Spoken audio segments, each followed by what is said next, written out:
season is Bravo Young as he ties up here with Strickland. A sophomore from Benton, Pennsylvania. And Bravo Young, severe senior from Tucson, Arizona.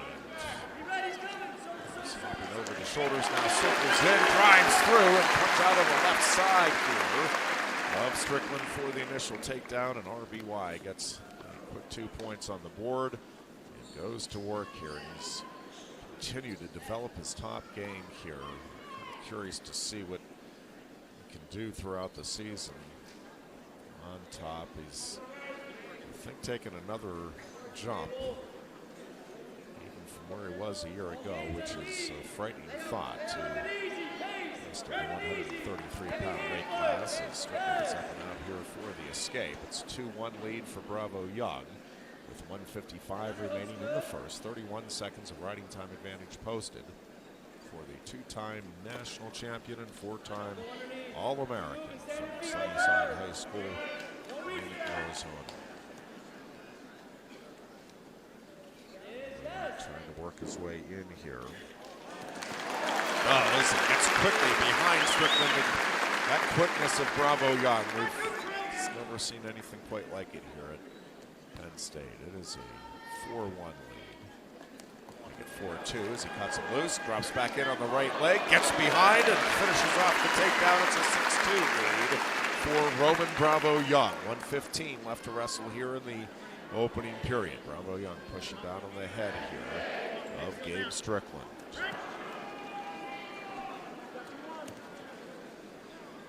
Both wrestlers in the center of the mat. Strickland now shoots in. Gets a hold of the right calf of Bravo Young. Bravo Young with the whizzer.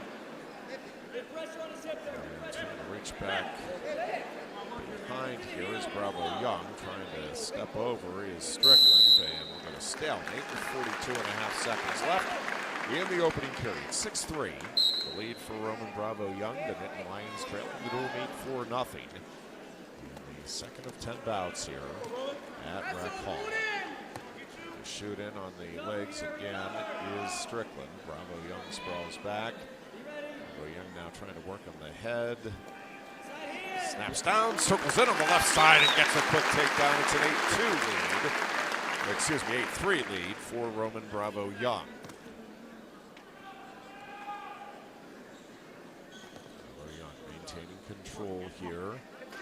And to his feet comes Strickland. Bravo Young nearly through him. Steps in through the legs. Now that is the period ends. 20-11. In riding time advantage for Roman Bravo Young to go with an 8-3 lead after the opening 3 minutes here at 1:33. Strickland looks over at the corner and says, "What do you want me to do?" And he said, "Go ahead and defer," so he does.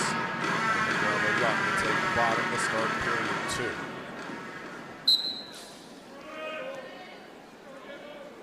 It is not an easy assignment to season against the likes of Roman Bravo Young. Dual meet competition here. Bravo Young to his feet. Foot sweep attempt by Strickland. Bravo Young did not budge.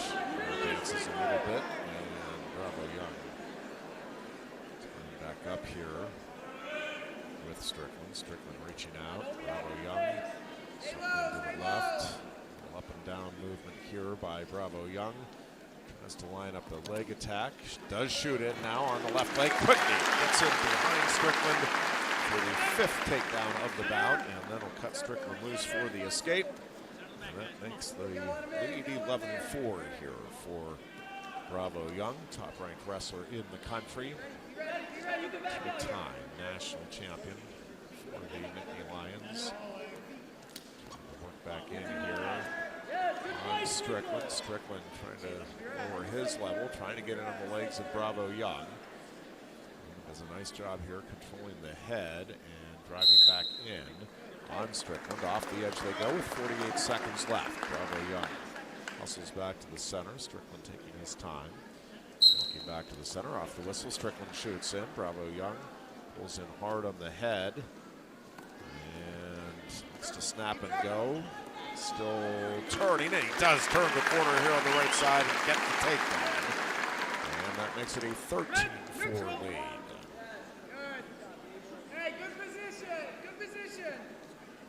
25 seconds left here in period 2. And up over the shoulders goes Bravo Young, and he gets behind for the takedown. Boy, a spectacular counter there by Roman Bravo Young. 15-5. Just not seen very many, and you can see the Haven coaches kind of chuckling to themselves. Not much you can do when you see somebody with the quickness and athleticism of the Roman Bravo Young. It's just not often you see the combination. Quickness and athleticism, and he's combined that with the strength that he's gained throughout the 6 years here at Penn State. Will give Strickland the escape. We'll start neutral to begin the third period.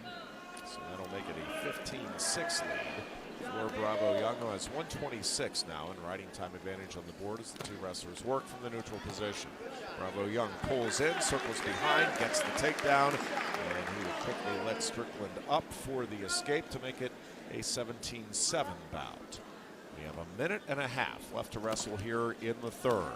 Bravo Young again jumps up over the shoulders. This time Strickland squares up with him, and now Strickland trying to shoot back in. Bravo Young sprawling back, pushing down hard on the head, trying to circle out on the left side again as Bravo Young is still coming, and he'll get behind, but they're off the edge.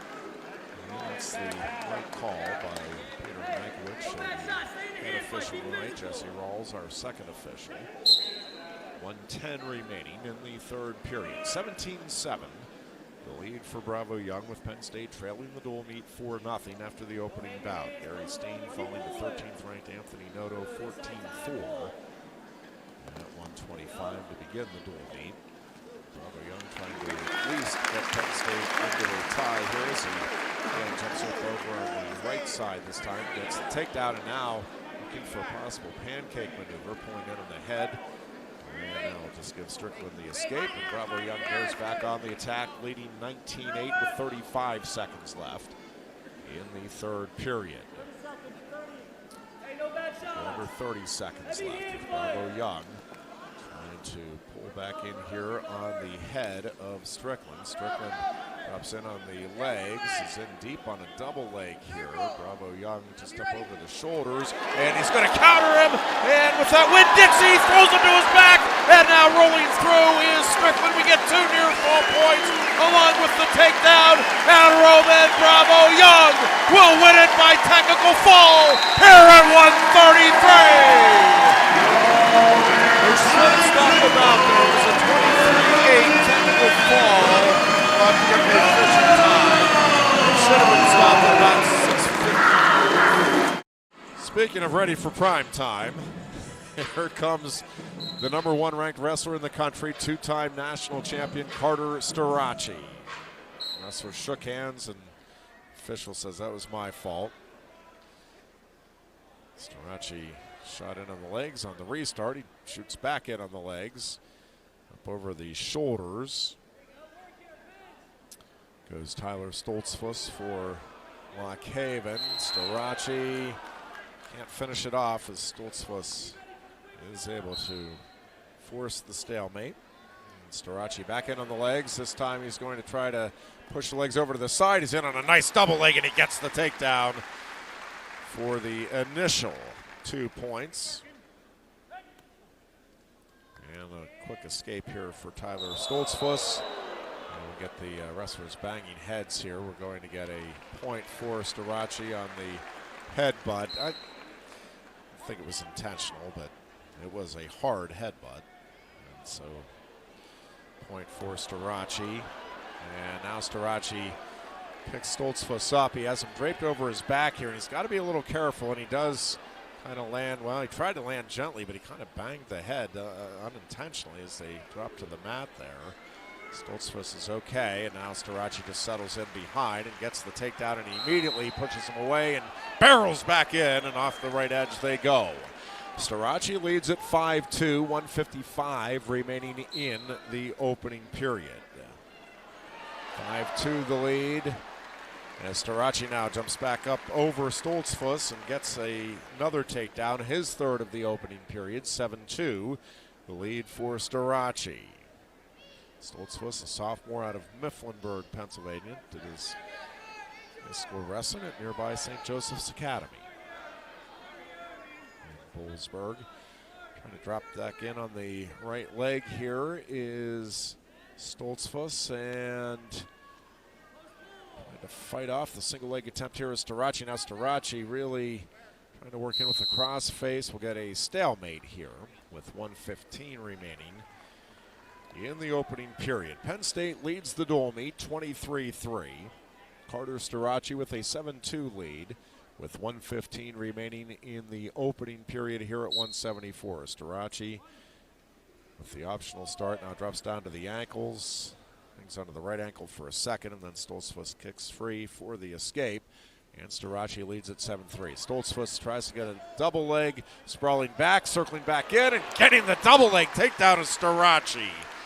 With authority that time, Starocci gets the double leg. Now Starocci settling in out on the right side. He'll again drop down to that right ankle for a moment. He goes over a minute in riding time advantage. And now he will go ahead and push Stoltzfus away and nearly into the lap of Monty and Connie Christensen, longtime Penn State fans. And much to their relief, the action stopped just short of the two wrestlers going into the crowd. 42.4 seconds left in the opening period here at 174. Starocci leads at 9-3. Sets up again in the optional start. He'll cut him loose for the escape here, and Stoltzfus now trails 9-4. Starocci getting some good movement going. Up, down, now circling to the left. Starocci, good footwork here. Trying to work his way back in on Stoltzfus. We're down to 17 seconds left in the opening period. Starocci drops back in on the right leg. Drives through to a double and gets the takedown here near the center of the mat with 7 seconds left in the period. Carter Starocci will take an 11-4 lead into the second period here at 174.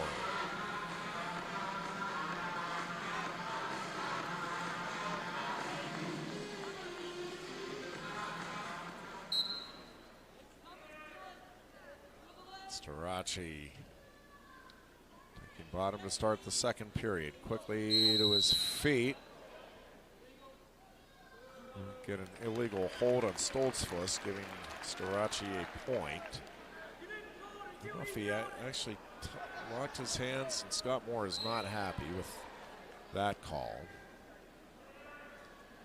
On the restart, Starocci trying to get to his feet, now leading 12-4. Figure 4 around the midsection here for Stoltzfus as Starocci stands, trying to lock in around the chest as Stoltzfus. Now Starocci is up and out for the escape.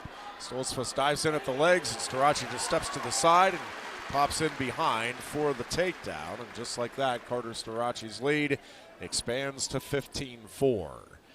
Starocci will go back up over a minute in riding time advantage as he works out on the right side, now with 1:10 left to wrestle in period 2.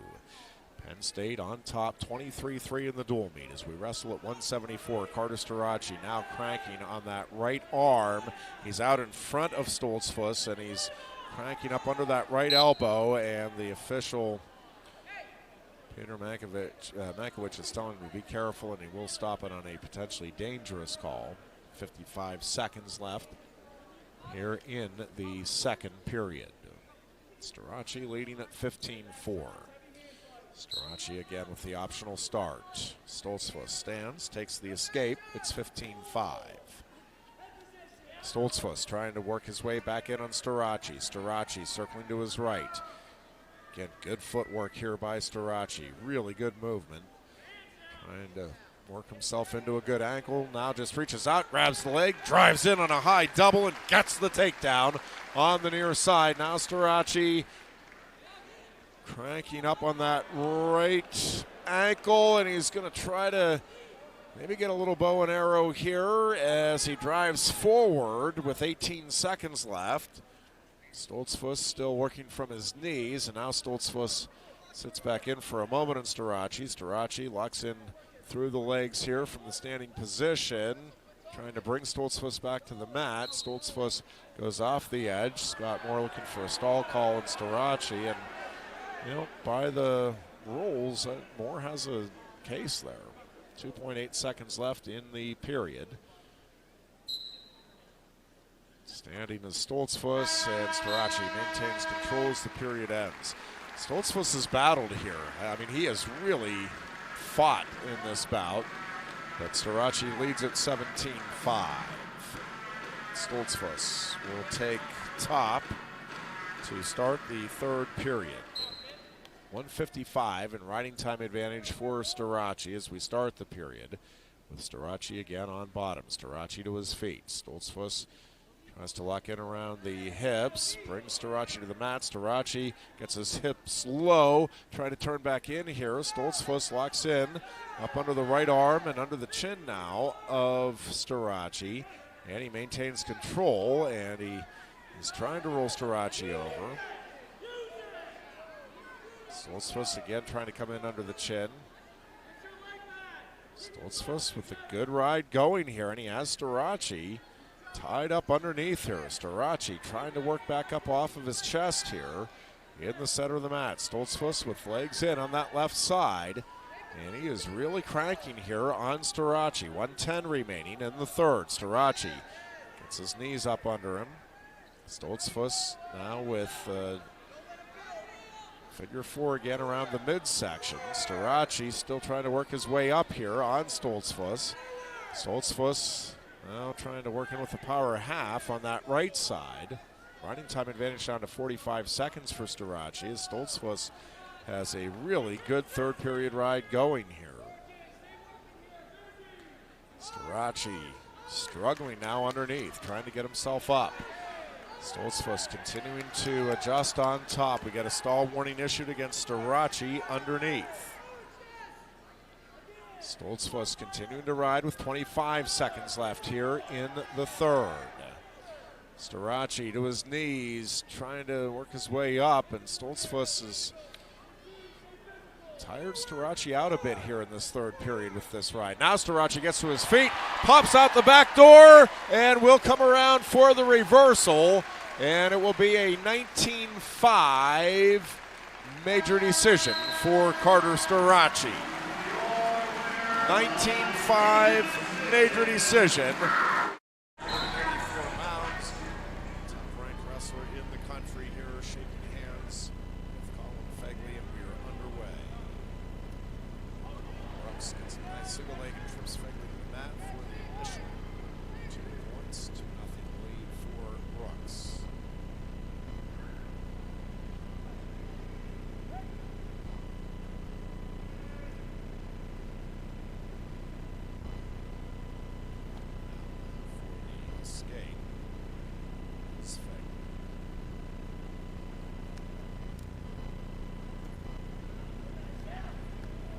Way back in off of the head and circling in on the right side is Brooks, and he gets his second takedown of the opening period.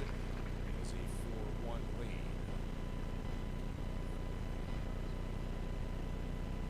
Number 1 ranked wrestler in the country here at 184. Senior Dennis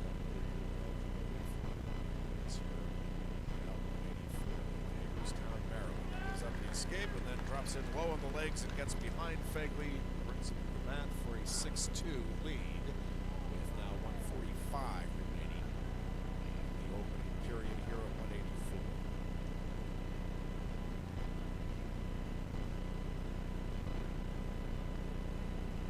Staying now with 40 takedowns on the evening. Gable with 6.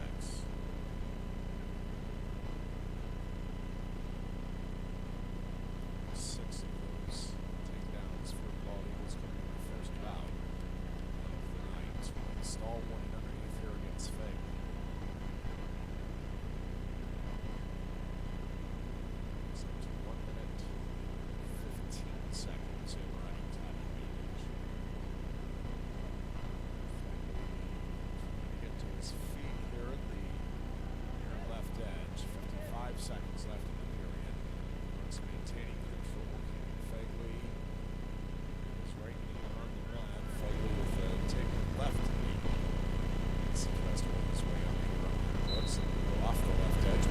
21 seconds left here in period 1.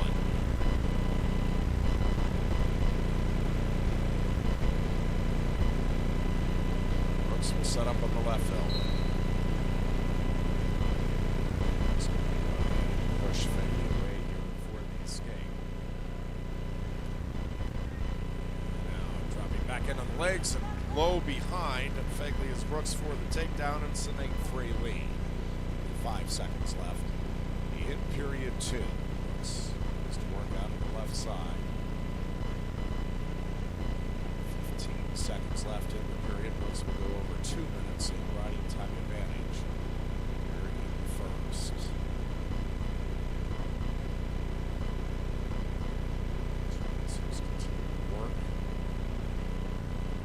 Center of the mat, and we'll go to the second period with Aaron Brooks leading 8-3, 2:13 in riding time advantage.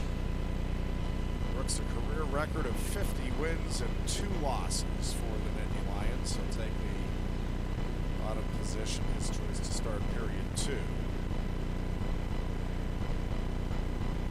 It's been quite a performance here in the season.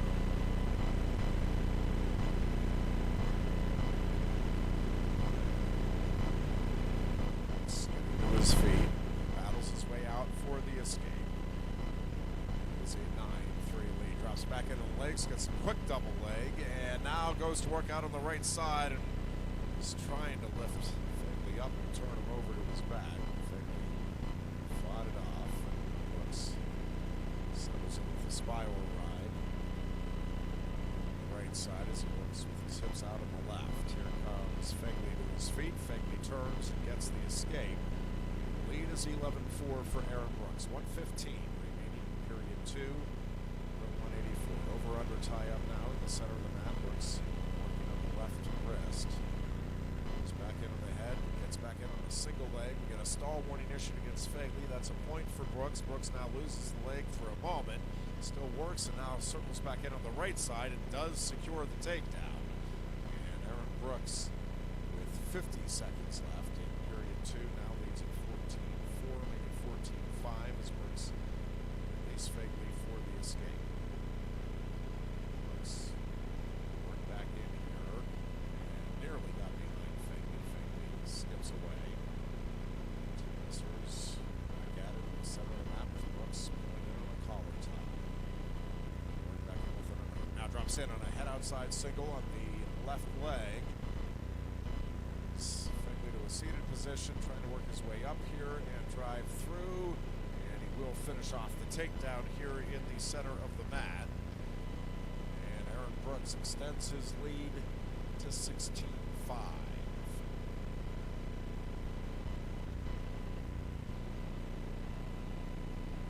Brooks will ride out the period. We go to the third with Aaron Brooks comfortably in front, 16-5. 7 takedowns through the first 2 periods here for the Mekkhi Lion senior from Hagerstown.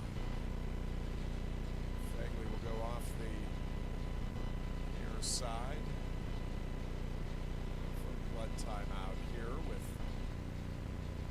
wrestlers waiting to begin the third period. Brooks talking things over with Casey Cunningham and with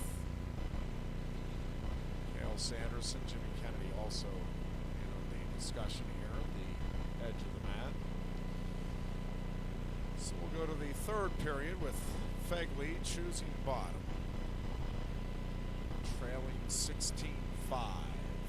Then we get the bloody nose of Fegley before we even begin the period starting again here. So again, Aaron Brooks will come over and have a few words with Casey Cunningham. Brooks shaking his head affirmatively here, talking things over with Coach Cale Sanderson and Casey Cunningham. And again, Jimmy Kennedy also in on the discussion here.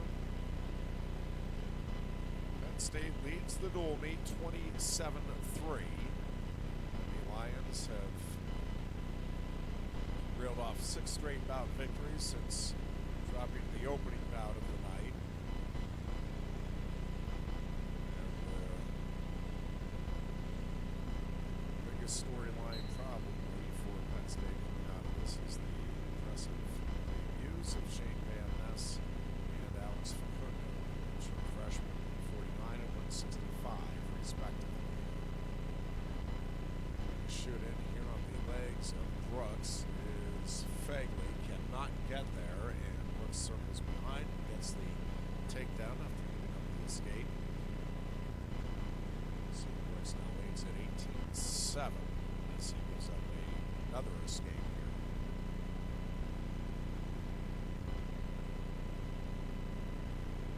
Brooks pulling back in here on the head. Drop in on that left leg, and he comes behind for the takedown. And now it is a 20-8 lead. Brooks trying to pull back in on the head here. Does drop back in on the legs, has a double leg, gets his head to the outside, working his way up, and he does get the takedown here. With 48 seconds left in the third period. 3:15 and counting, and riding time advantage for Brooks. Fegley now to his feet, and he is out for the escape. Brooks will go back to work. Drops in on a low ankle pick here, grabs the left ankle and pops in behind, and that will do it. Will be a 24-9 technical fall for Aaron Brooks. Yeah, I would probably like to see a little more action from Sasso here, trying to push the pace. He's digging underhooks. And now they go down to the mat. Oh, good defense by Henson. Sasso gets the cross ankle, but Henson able to work out of it and get his foot off the mat. And that's going to send him back to the center. Henson has shown that he's been able to go right in stride with Sammy Sasso. And like you said, Henson's ranked 27th, but he's only a true freshman, so it's really hard to gauge where these true freshmen actually lie until they get a lot of college matches. So he's ranked 27th right now, but in a couple weeks you could see him, in the teens, depending on how he's progressing. No call yet. Sasso works around him. Henson trying to escape, and they go back down. 2 points for Sasso. 20 seconds left in the first. Sasso definitely be looking for a ride out here, riding tough with that right boot in. Now down to 10 seconds. Sasso will, with 3 seconds left, ride it out as we head to the second period. Strong finish in the back end of that frame for the two-time All-American Sammy Sasso. Yeah, big points there. Getting a takedown and finishing on top in the first period is really huge momentum builder. Not giving up that escape, getting a little bit of riding time, taking a 2-0 lead into the second. Very good strategically. And Henson was almost able to pry free and get that 1 point. But what did you like from the true freshman in that period? Yeah, he's staying stingy. He's not giving up points easy. And just watching him right now, he's riding tough, not giving up the easy escape. He's trying to work down that riding time. Gets it down to 4 seconds before Sasso can get away. Lead extends to 3 for Sasso on the escape. Henson again in deep. But that doesn't mean much on Sasso. Now Sasso, his knees tend to get caught up a lot in these positions. I was talking to one of the officials who's off duty tonight, but he did mention one thing, a point of emphasis, is they're going to be a little bit more cautious calling those potentially dangerouses. So compared to years past, you might see it called a little bit more liberally, a little bit more in a less of a dangerous position. So those knees are a big time that those potentially dangerous are called. We haven't seen them come into play yet, but don't be surprised if you do, especially with a guy like Sasso who's not afraid to get twisted up. Henson tried to pick the ankle, and Sasso looks to try and get that right leg as well. Really wants that cradle. He tried to go to that early on in the first period, didn't get anything. And a stalemate. That's the second stalemate we've seen in this match. 42 seconds left in the second period. Sammy Sasso in the red, leading Kaleb Henson in the orange, 3-0. Yeah, if you're gaming for Sasso, and when you're the number 2 wrestler in the country, your opponent's going to game for you. You know that cradle and short offense is coming. So if you know it's coming, you can prepare for it. If that's the only thing you're worried about, and you're tough, you can stop it. Just short time here left in the second, 15 to go. Clock ticking under 10. Now down to 5 seconds left. And they jump right back onto the mat as time expires in the second period. 3-0 Sasso as we go to the third and final period of regulation. To be Henson's choice. Henson's going to take down. Riding time, not a factor right now. Just 4 seconds in favor of Sasso. I do note that your screen at home shows 0 seconds, but our screen in the arena showed 4 at that time. It might not be updating accurately. And Eddie Ventresca and Malik Heinzelman have yet to wrestle. They're at 125. Starting weight is 149 here with Sasso and Henson. Sasso leading the Virginia Tech freshman by a score of 3-0 as we are 20 seconds into the third. And Virginia Tech gets on the board with Henson on the escape. Yeah, riding time not a factor. Big move by Henson, getting out with plenty of time to spare. Just 28 seconds on the riding time clock. We'll try to keep you updated on that. 1:20 left in the third period. Riding time still at 28 seconds. Sasso looking to control. It's in his favor. And there's going to be another stalemate in that position. Henson's going to have to finish quick in there.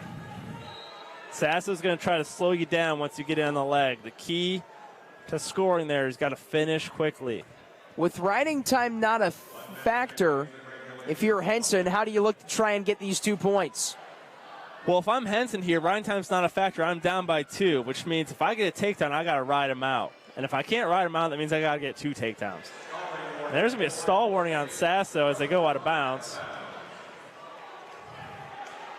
47 seconds left, and Sasso with the stall call, able to chew clock a lot. 3-1, Sasso leading in this tight match. Yeah, so if I'm Henson here, I'd be hand fighting tough, try to create openings, and then maybe around the 30-second mark, really going after it, because if you get that takedown, there's not really enough for 2.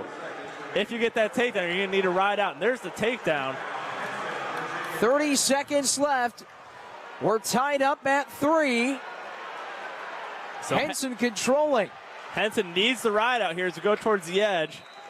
We'll get a fresh start. 18 seconds left. Riding time is not going to be a factor in this match.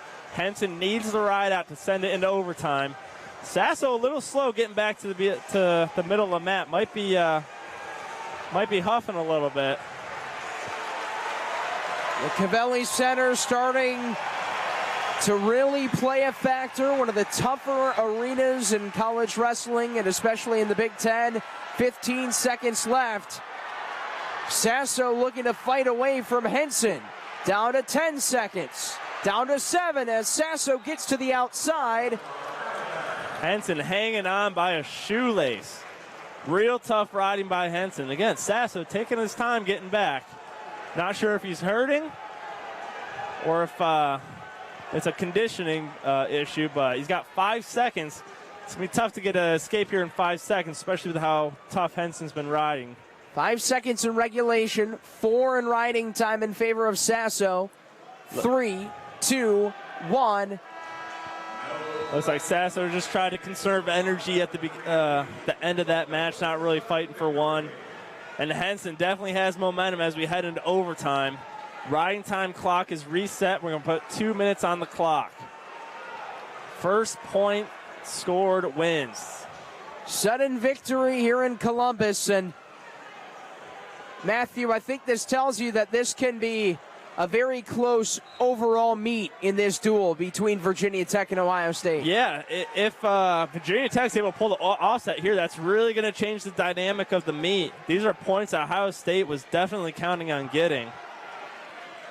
It's a 2-minute period, so there's lots of time. Definitely going to see Henson on the offensive here. He's got the momentum. He's not going to want to let Sasso breathe. So a little bit of hand fighting there between the two. Henson just trying to stay engaged, pulling on that neck. Shot by Sasso. Looks like he does have his hands locked, sucking it in. But Henson able to break his grip. And Henson takes that left leg, tries to spin around on him. Sasso trying to counter here. Gets the cradle locked up. Oh, he loses it. Covelli definitely getting excited about that. Very close to getting it locked up. Minute left here in overtime. Sasso not able to get it. Henson hanging on for dear life on Sasso's leg. Virginia Tech calling for a stalemate, but nothing yet. We're progressing.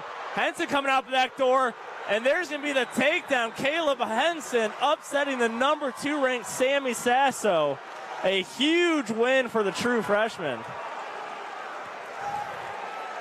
Kaleb Henson with a 5-3 overtime victory.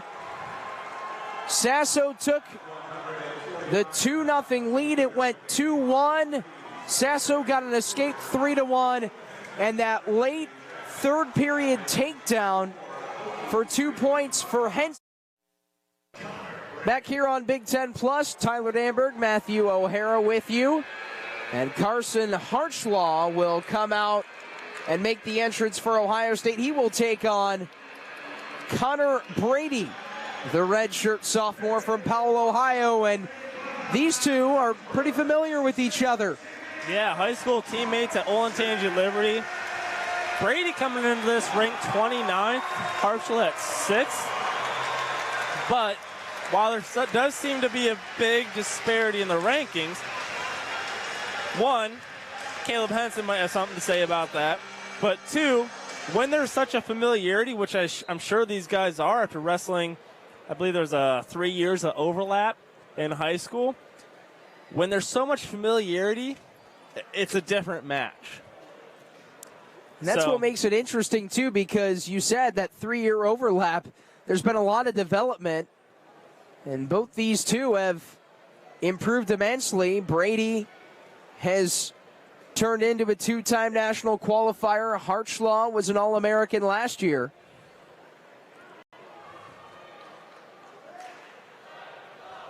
And not too much doing so far at a stalemate. Kharchla, he lost the wrestle-off for Ohio State to Bryce Hepner, who will redshirt. But Kharchla, ranked 6th in the country, was going to get the starting nod.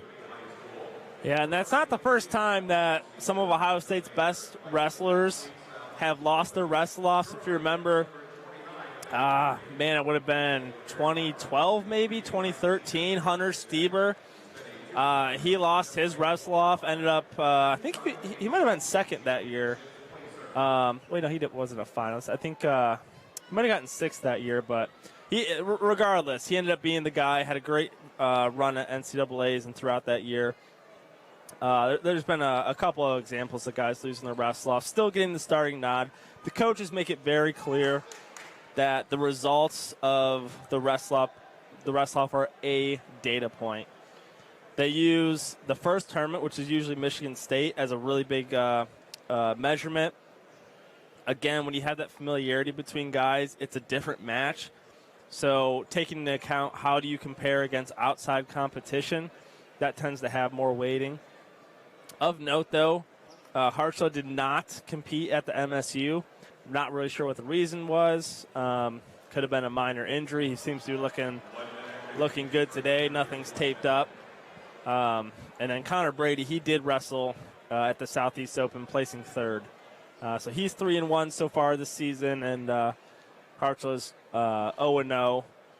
So it might be a little bit of an advantage there to Brady, getting a tournament in, getting able to shake the rust off. whereas this is the season debut for Kharchla. So we haven't seen much offense in this match with 40 seconds left in the first period. So how do you try and respond if you're either wrestler and then try and make that first shot and try and convert? And that's expected when there is so much familiarity. You're a lot less likely to take risks most of the time because you know how the other guy's going to react. And there we see a beautiful takedown by Kharchla. Great transition. Gets in, finishes quickly. He's going to get 2 with 20 seconds left. Looks like he's going to need a minute, though. Might have got his hand tied up. Kharchla got it to the outside, and then it was called out of bounds, so they both get a break. There's a short time left here in the first, so both guys heavily motivated in these final seconds. Brady definitely wants that escape.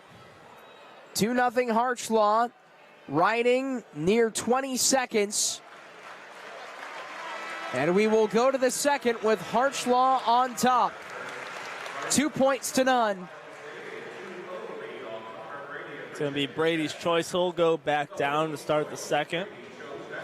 Just 22 seconds of riding time in favor of Kharchla.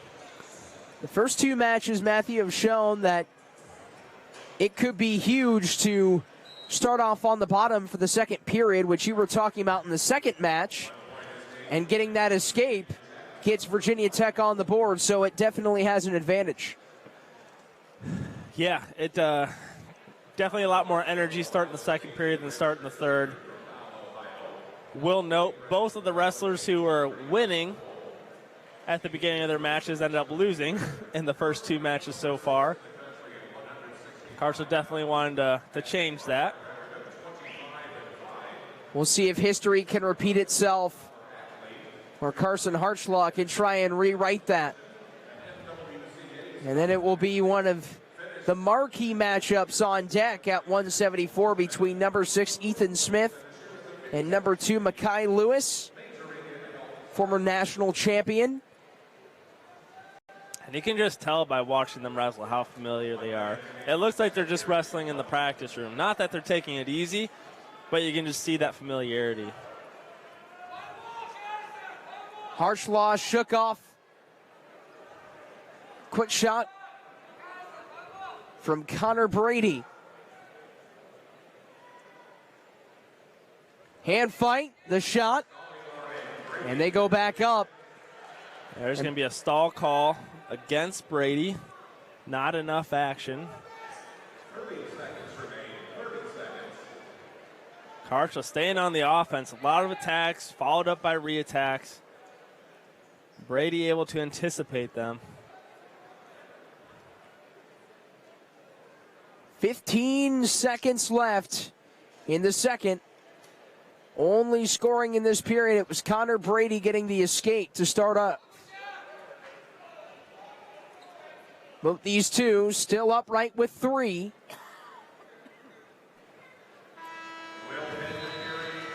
And to the third we head here on Big Ten Plus. Another tight one down the stretch.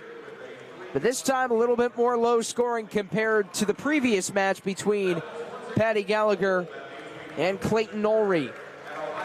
Ohio State's choice. They're going to elect to start on bottom as expected. Kharchla's got 27 seconds of riding time, so he's got a little bit to give as we'll get a false start.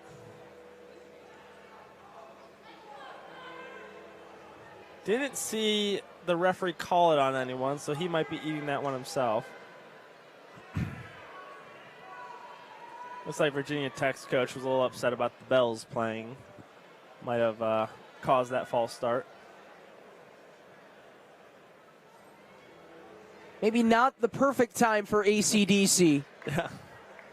But nonetheless, Brady and Kharchla set to go for the third period. Bottom has been a point of struggle for Ohio State in the past. I know it's been a point of emphasis for them to work on in the off seasons. Kharchla able to get separation, though. There's the escape. He tangles free from Brady, extends the lead to 2. Kharchla able to keep 11 seconds of riding time in his favor. More than likely not going to play a factor here. Yeah, it looks like Kharchla caught a finger in the eye, so we'll take a second. Matthew, that's been a common theme in this match. Brady and Kharchla have taken a couple quick hand shots to the head. You see there, middle of your screen, of these two working from the neck up. Yeah, it's just every once in a while one of those catches a finger, one of those fingers catches an eye, and need to take a second to shake it off. Kharchla tried to shoot it. As we say that, it looks like Brady might have caught something there. So they're even now. We go back to work with 57.8 seconds left in period number 3. 11 seconds of riding time for Kharchla. No riding time changes in this period yet, as both these two grapplers have been up on their feet. And riding time officially not going to play a part in regulation. Brady just a takedown away from tying. He's got about 30 seconds to work. And a takedown and a ride out. Same situation that Kaleb Henson was in. It can be done. Henson did that against Sasso, but 25 seconds left. Time starting to run out on Brady. A lot of heavy hand fighting coming from Brady. Carson staying in it. Kharchla with the defense. 10 seconds left. Brady trying to spin him to the mat. Down to 5 seconds left. Last chance for Brady. Hand fighting down to 1. And Kharchla will finish it off for a 3-1 decision. It took all 3 periods, but Kharchla gets the win.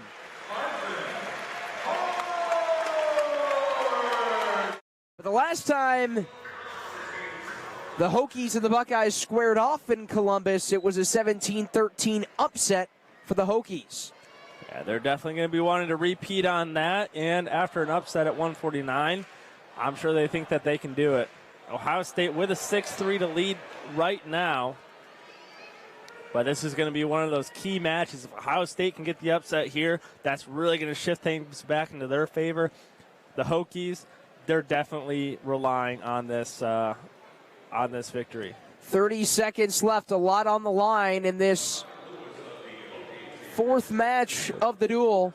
Mekkhi Lewis, Virginia Tech's first ever national champion in 2019. Ethan Smith, 4-time NCAA qualifier. His highest finish was in 2021. Matthew, with these two talented wrestlers at 174, is this going to be a match that's won on the ground, or is this going to be one all around?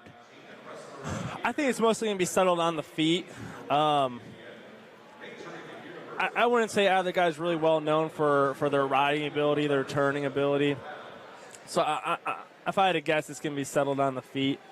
Mekkhi Lewis, he's just had every year that he's been in postseasons, he's had great runs. Like you mentioned, he's a champion in 2019. Took 2020 for an Olympic red shirt. And then, of course, we had the COVID year in 21. But comes back, 3 years later, and makes the finals again. A really, really close match against Penn State in the finals. And but he's going to be looking for revenge at the All-Star meet as we're going to get a rematch of the NCAA finals there. And I think that's just in about 2 weeks or so. Against Carter Starocci, who beat Lewis by just 15 seconds in riding time. So maybe riding it out for Ethan Smith could be a key for victory. Yeah, those Penn State guys, though, they know how to ride. They really like to sit on the ankle and pick up a lot of riding time that way. Really strong double leg by Mekkhi, able to get Smith off to his hips, but he's able to bounce right back up. But Mekkhi eventually going to run down that other leg, and Ethan Smith going to Granby right out of it. Only 5 seconds of riding time for Mekkhi there.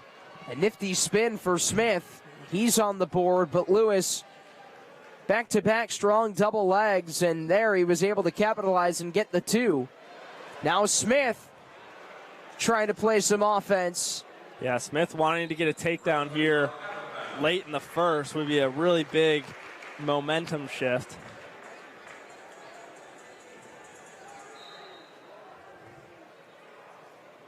Ten seconds remaining in the opening stanza.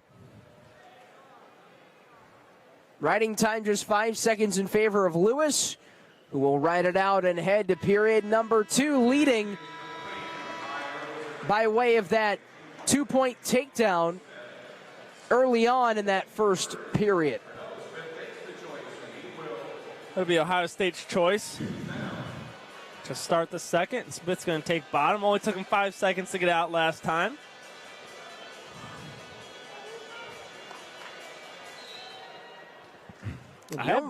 You almost got that escape as well, breaking free from that hold of Lewis, and there's that escape to make it 2-2. Yeah, unless I missed it, I don't think any wrestler has deferred in the second period yet, which is not very typical. Usually you see a lot of guys deferring in the second just so they get choice in the third, but it seems that every wrestler who had choice in the second has chosen to take bottom. Fans trying to play a role in this match in favor of Ethan Smith, but Mekkhi Lewis. A lot of good offensive attempts by both wrestlers.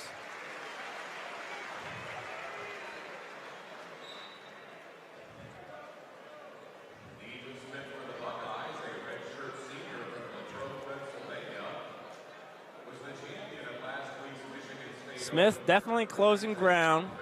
Lewis is staying engaged, but looks like Smith's walking forward just a little bit more. Under a minute left in the second period. They're staying on their feet with 50 left in the second. Riding time at 12 in favor of Lewis. A 2-2 deadlock as Lewis tries to penetrate. Ethan Smith trying to lock at the hands, get separation, Smith and now goes to the net. Smith continuing to close ground, and Lewis coming in and out a little bit more as he takes his shot. Got to watch the knee there, and they're going to stop it for potentially dangerous. Lewis grabbed that right leg of Smith, and Ethan Smith tried to pirouette out of that hold. With 10 seconds left. Looks like Lewis is being a little bit more calculated with his attacks. Only coming forward momentarily. Smith gets in on a leg late. Short time to finish, though. And there's going to be the buzzer. Nothing of it. So we'll head to the third. It's going to be Lewis's choice. And unsurprisingly, he's going to take bottom. Riding time not a factor right now. 12 seconds in favor of Lewis. This match has lived up to the billing through 2 periods. Tied at 2. Interested to see how hard Smith is going to try to keep Lewis down. Looks like he's going to be okay giving up the escape there. He's going to settle it on the feet. Not very likely that he was going to be able to ride him for more than a minute and get riding time. And back-to-back escapes, Matthew, to open up the last 2 periods. Yeah. So it shows the importance of deferring that choice and starting on the bottom.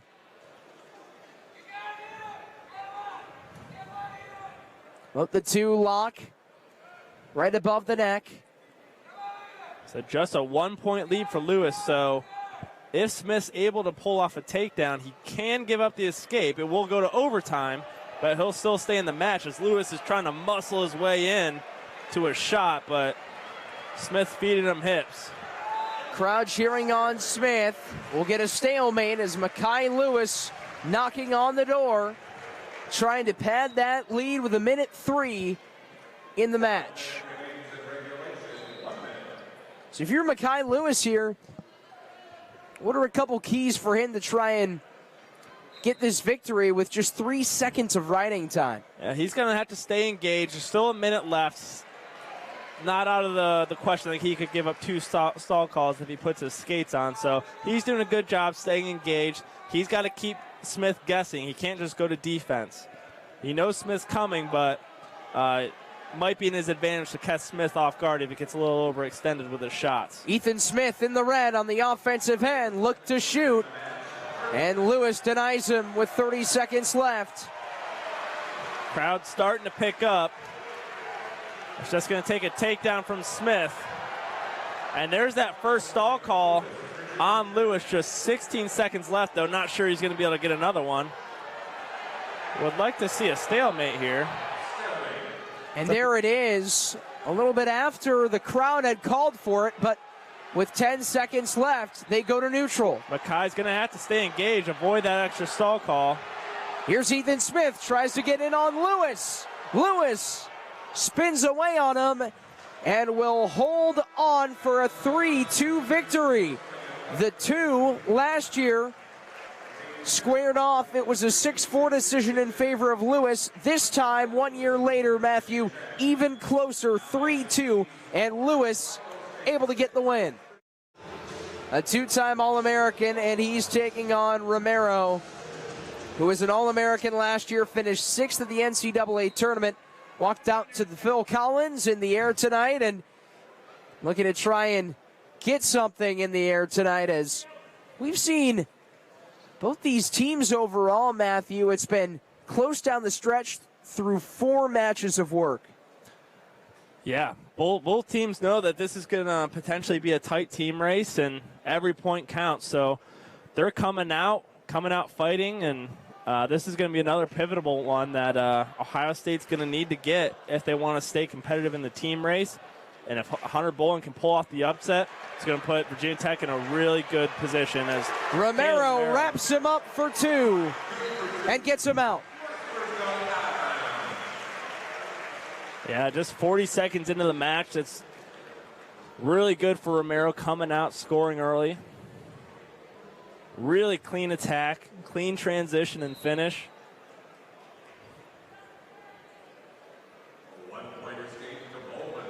And a pretty clean escape on the other end. Yeah, Romero's definitely going to want to win this on his feet. Not much of a rider as he gets just 7 seconds there.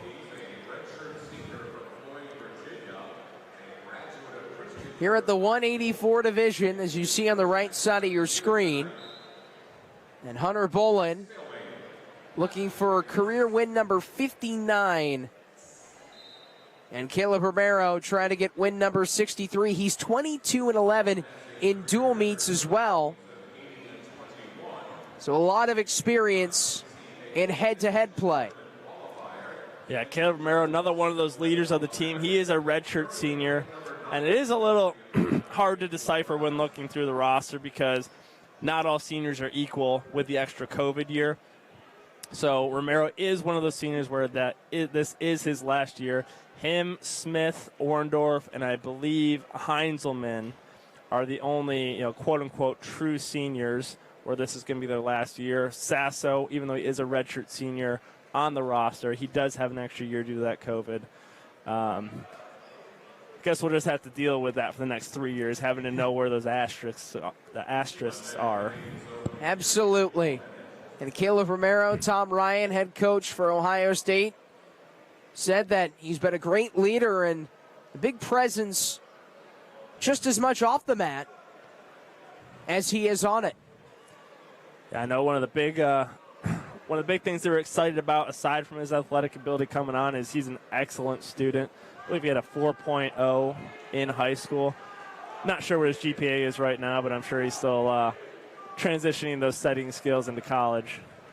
2-1 in favor of the Ohio State wrestler, Caleb Romero, but Hunter Bolen got a strong escape to start off after one of the restarts. And now Bolen going back to work, trying to show some more offensive control.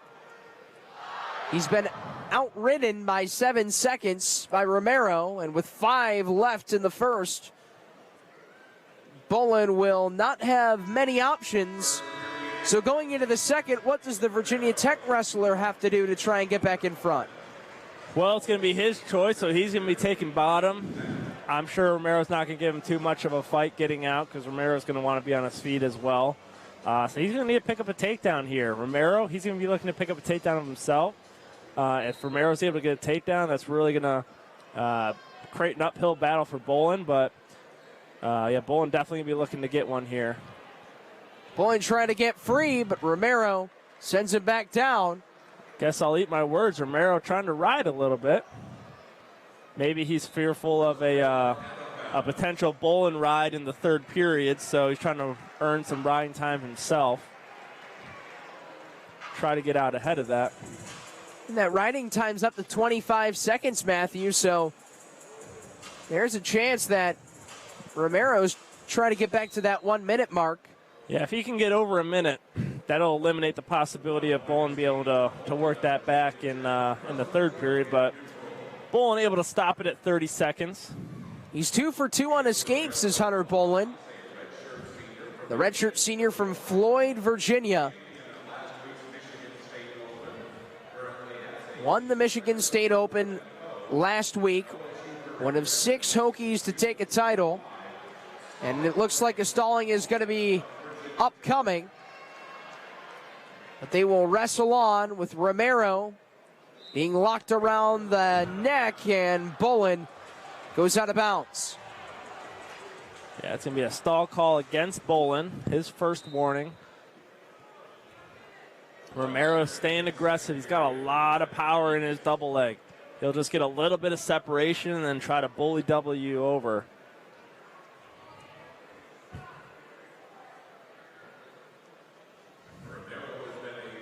Romero got that early takedown just about 40 seconds into the match. Has not been able to repeat since.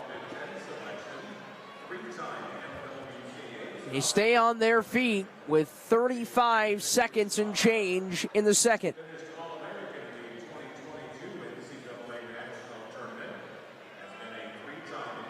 A lot of hand fighting late in this second frame. Yeah, both guys being a little bit more calculated with their attacks, not taking a lot of risks so far. Kaleb trying to create some angles, but nothing enough to pull the trigger. 10 seconds left. Romero and Holen going back and forth at 184. And just like the last match between Lewis and Smith, Romero and Holen will go to the third, tied up at 2.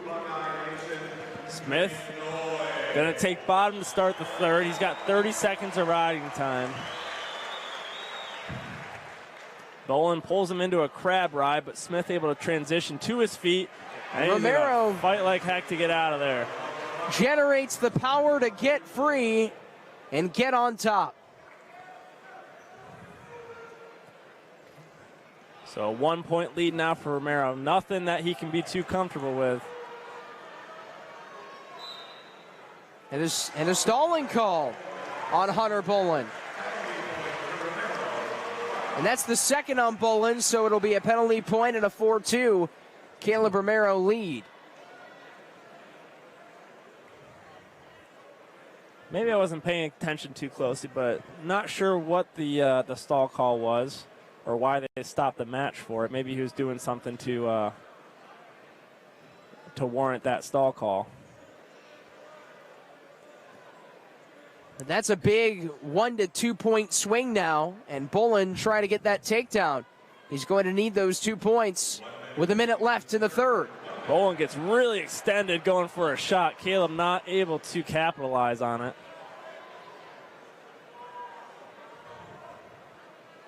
Holen latches onto the neck of Kaleb Romero, who leads 4-2. Tries to shoot it. Romero back to the feet, and they get separation. And we'll restart it with 40 seconds left. Holen needs a takedown here to force overtime. Takedown and a ride out. Romero staying engaged. He has no warnings against him. Down to 20 seconds. Romero blocks the shot of Holen. Romero staying light on his feet, a lot of circling. Just 10 seconds to go.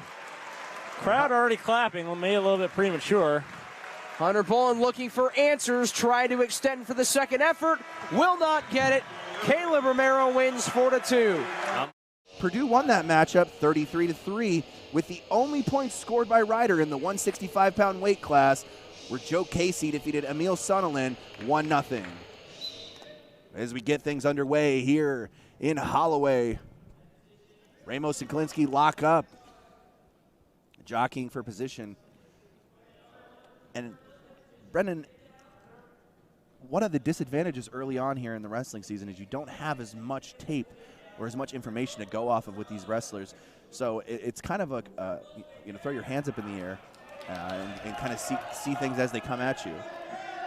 Yeah, but Ramos working this single leg right here, and he gets the 2 points. Ramos with the first points of the year for the Boilermakers.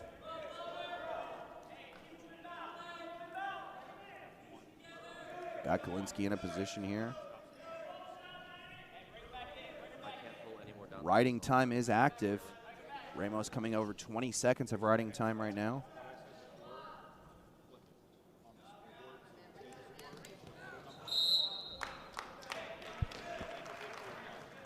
Wrestlers off the mat. The referee's going to restart at center mat. Matt Ramos leads Tyler Klinksky 2-0 here early on in the first. And one thing about Tyler Klinksky, last year when Purdue wrestled Ryder, he went against Devin Schroeder, and he lost the decision 4-2. So looking to come back and wreak revenge against Purdue. But another thing for Matt Ramos wrestled at 133 last year, so down a weight class. We'll see if that has any effects. I wouldn't assume so, because Ramos is such a beast. Ramos transferred to Purdue University from the University of Minnesota last season. Yeah, he was a 21-10 in his first collegiate season. There he is, working the single. Craig, that was a fantastic single leg takedown, getting the leverage and driving forwards. Sophomore from Lockport, Illinois, putting in work here early on in the first, up 4-1. He's got that left arm hooked, working around in the back now.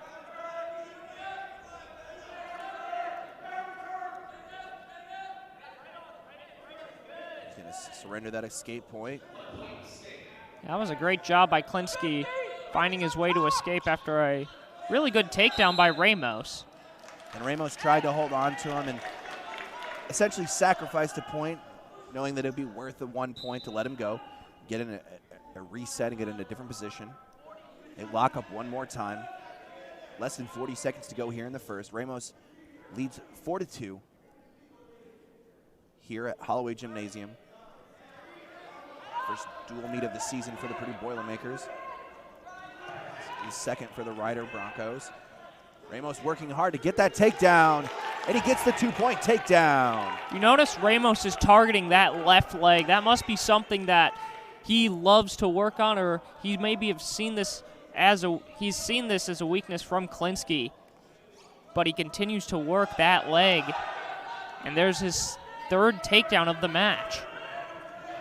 Ramos likes to work the left side. They're not going to give the point to Klinksky. Matt Ramos leads 6-2 after the first. Ramos also, Brendan, as we mentioned earlier on, Ramos is over 1 minute and 12 seconds now of riding time, which could be an important factor here as we move along here in this first matchup.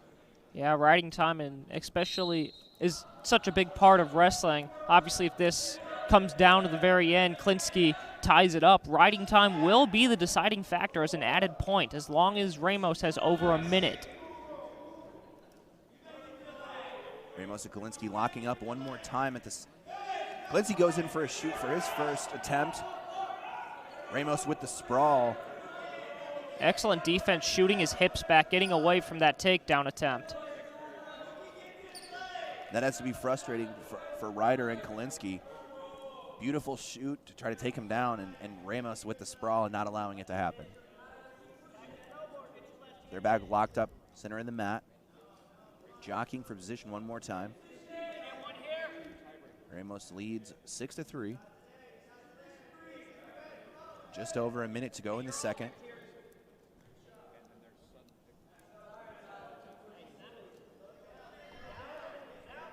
Our hands have to move.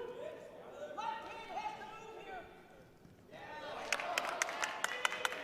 Tony Erzlin off to the side, encouraging Matt Ramos to move his hands, get his hands in a position, not stalling out. Ramos has the right leg.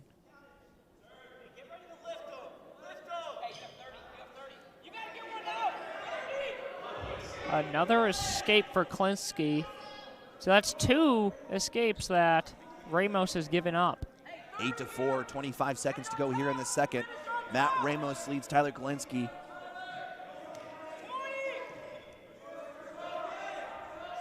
Ramos sprawls one more time to block the takedown from Klinksky. 10 seconds to go in the round. Referees are going to stand him up with 7 seconds to go. Matt Ramos leads 8-4. Less than 5. 2, 1. And that will do it for the second. Matt Ramos from the Purdue Boilermakers leads Tyler Klinksky from the Rider Broncos 8-4. Klinksky will start on top as we start the third. Ramos gets out. Ramos gets the escape. Yeah, he gets his hips out, and that's how you get out and get the escape.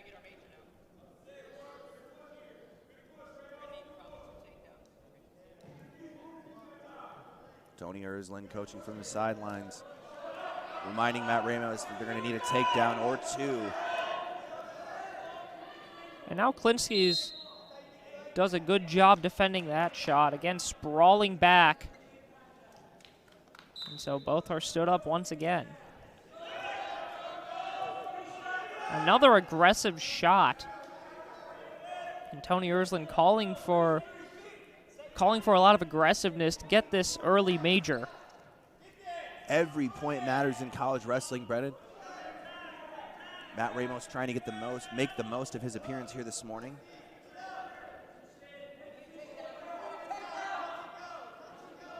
Calling out for the takedown.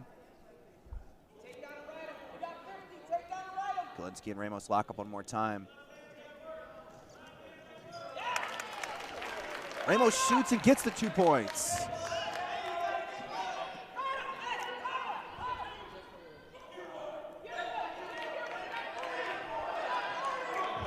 Klinksky gets the 1-point escape. Matt Ramos leads 11-5. 30 seconds to go here in the third. Ramos will get the 1 point of riding time, with his riding time at 1 minute and 40 seconds. And Coach Tony Erzlin from the sidelines hollering at Matt Ramos, telling him he's got to go. Less than 15.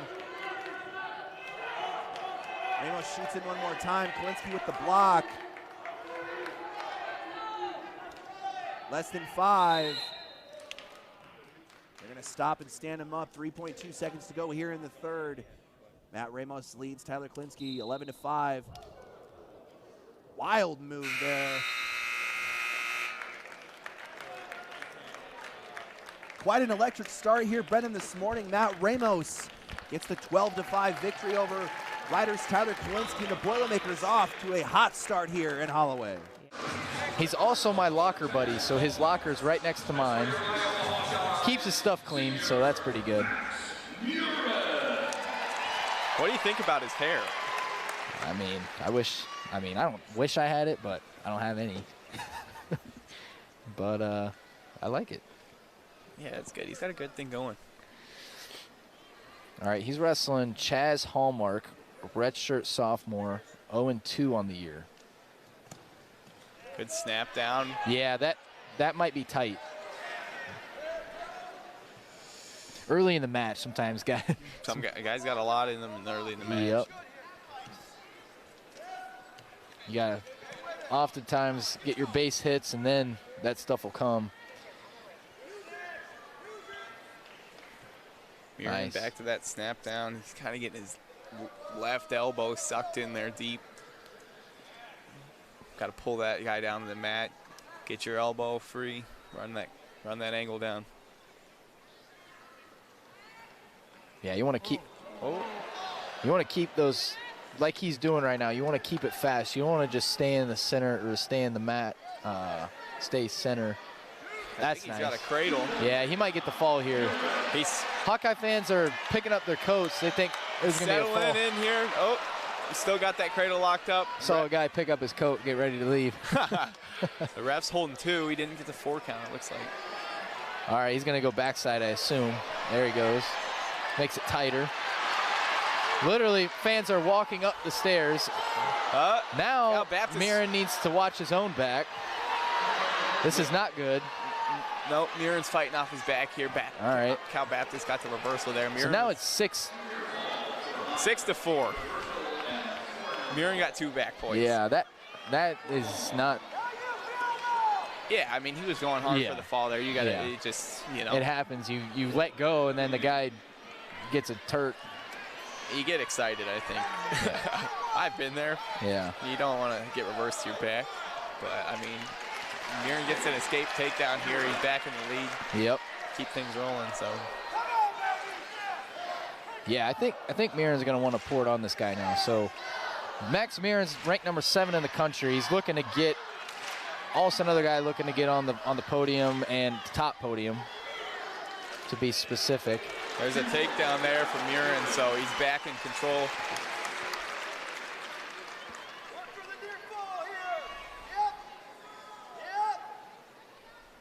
He's coming out front with that arm. Yeah. Yeah, I think he's wanting payback.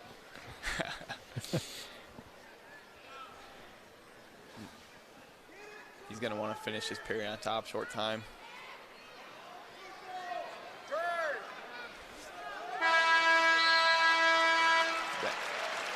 The action-packed first period, 7-6. Yeah, 13 points scored.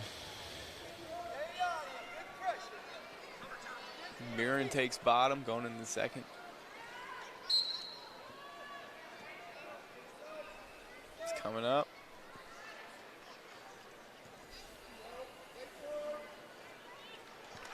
Gets the escape, make it 8-6. Murin. That's a nice snap. That was quick. That was fast. Transition to that double leg. He really got the angle there because earlier in the match he was getting that snap down and then. Stalemate there. 10-6. Yeah, sometimes guys will bait they want to keep the guy down on their leg and get that stall call, but you gotta let the guy work up almost. Murin here is going with the optional start, coming out front.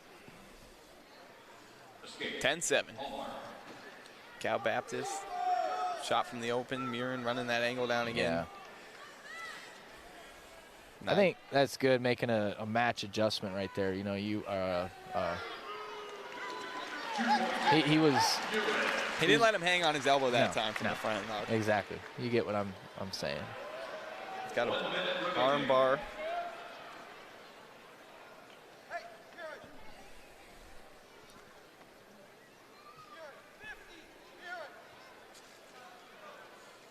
Yeah, Murin's wanting to get this fall. He's.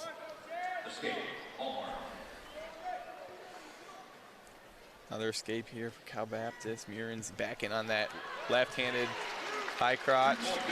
He's threading that bottom leg, looking for the Turk. Looking for the Turk. He might have learned that from his roommate, former roommate, Michael Kemmer. Yeah, Kemmer could pin guys in here. Kemmer was a pretty good Turk guy. Don't tell him I said that. All right, let's see what happens here. Ref's holding 4. All right, there it is. Nope.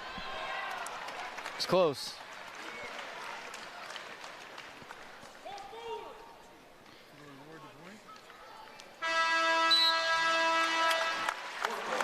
Gets the 4 near fall as time expires, 18-8. So that's a lot. Yeah. That's a lot different than the 7-6. Yeah. That's what happens when you keep it going. You just attack the next thing. You know, something happens. It didn't rattle him, so that was nice. Third period. Murin's going optional start again. 18-9.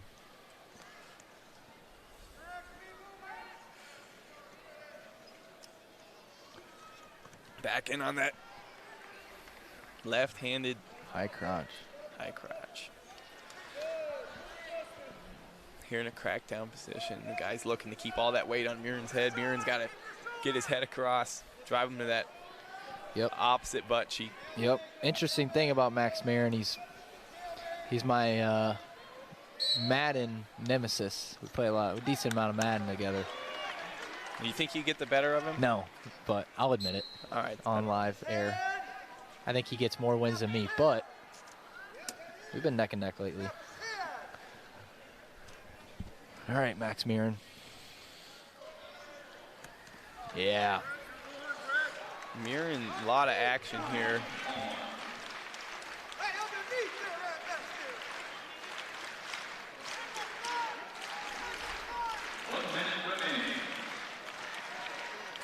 Short time left here in this match. Murin in on a double leg. That was nice. Max power double leg. Yeah, max power double leg. One of his signature moves. Yeah. Looking back, go back to that Turk. He's gonna look to get the tech fall here with this. So he gets the 4 count. Are you kidding me? All right. I think that's backs. So we have a different angle than the coach or the ref, but this guy might lay down because he knows he's going to give up the tech, so he might lay down for the fall. You never know. He might. He's got the tech fall. He's got the tech fall with riding time. Well, no, without it. You're right. You're right. There it is. There it is. There's the tech fall. All right. 25 to 9. 25 with riding time to 9. Wrap up the dual meet here at 149. And Iowa wins 42-3. That's your number 2 Iowa Hawkeyes. Thanks for tuning in to BTN Plus. Go Hawks. Boom.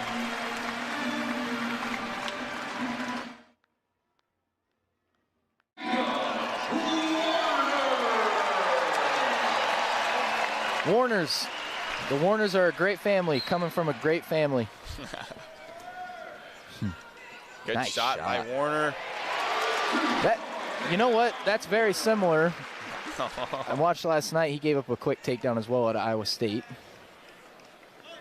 Saad gets the takedown. Gives him the escape quick.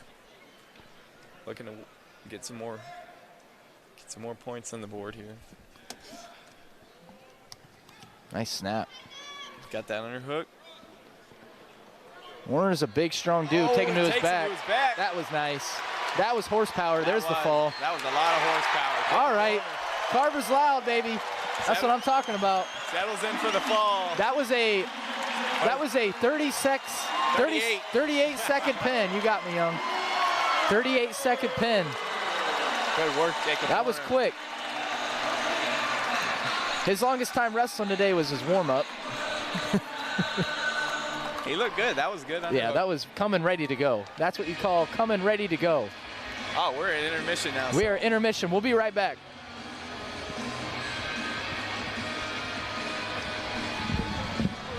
We'll be right back on Big Ten Plus. All right.